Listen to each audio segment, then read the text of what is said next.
আমার লগে শুধু অঘটন ঘটে, আল্লাহ জানেন বেশি। আর একটা বিয়ার উপহার দিতাম চাইছিলাম, কিন্তু দেওয়া হইল না।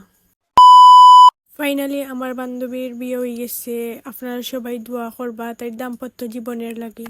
আচ্ছা, সেন্টারও কিন্তু অনেক আত্মীয় স্বজন তখন ভালো লাগে, হ্যাঁ। আর অনেক পিকচার তোলা হয়, আর কোনো খাম খাস থাকে না, তো বেশি পিকচার তোলা হয়। পিকচার তোলার বাদে আমরা লোক খানিত বই গেছি। খানির আগে তো আত ধোয়া লাগবো না, নিয়ে লাগি আত দইরাম সবে। আর আমি কিছু ক্লিপ নিলাম।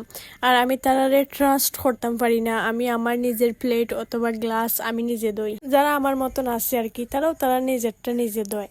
দোয়ার পর আস্তে আস্তে শুরু করলাম খানি রোস্ট। প্রথমে লইলাম, লোয়ার বাদে তার বাদে কারি লইলাম। আস্তে আস্তে সবটা ভিডিও তো করাও না, খাইতাই না ভিডিও করতে, এর লাগি একটু একটু ক্লিপ নিলাম। তার বাদে আখতের গুয়া খাইলাম আমরা সবাই। আমি কিন্তু গুয়া খাই না, শুধু ফান খাই। সবে কয় যে গুয়া খাস না ফান খাস, আমি কই ফান আমার ভালো লাগে, জাল জাল লাগে যে। পরে আমি আমার বান্ধবীর আখতের আংটির ভিডিও করলাম, আর তাইরে খুব প্রশংসা করলাম, বললাম যে তোর সুন্দর লাগে আজকে, মাশাল্লাহ মাশাল্লাহ। আমি কিন্তু ভাইরাল ফ্রেম তারারে উপহার দিছি। অনেক উপহার দেওয়ার আগে আমার বাইফুতে অঘটন ঘটাই দিছে, গ্লাস ভাঙিলছে। আমি কিতা করতাম, তার বাদে গ্লাস সারা তারারে দিছি। আমার খুব শরম লাগছে। শরম লাগে আর কি তৈব হোকাসান গাইজ। যা ঘটবার তো ঘটি গেছে। কে বালা থাকবা, আল্লাহ হাফিজ। আমার ব্লগটা ক্লিয়ার হয়েছে, আপনারা কমেন্টে জানাইবা।